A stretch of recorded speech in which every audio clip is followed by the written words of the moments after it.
Христианские притчи. Наследие святых отцов. Разбитый кувшин.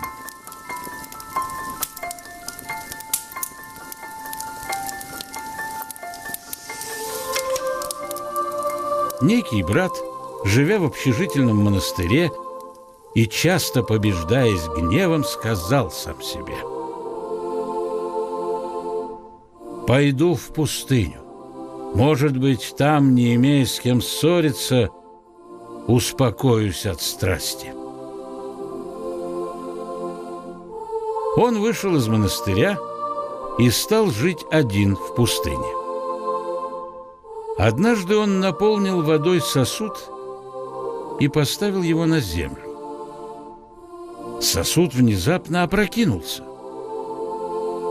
Во второй раз случилось то же самое. В третий раз кувшин также опрокинулся. Монах, рассердясь, схватил кувшин и ударил о землю. Кувшин разбился. Придя в себя, брат начал размышлять о случившемся и понял, что враг поругался над ним. Тогда он сказал: «Вот я один, однако побежден страстью гнева. Возвращусь в монастырь. Видно, везде нужна борьба с самим собой и терпение, в особенности же помощь Божья». Монах возвратился в свою обитель.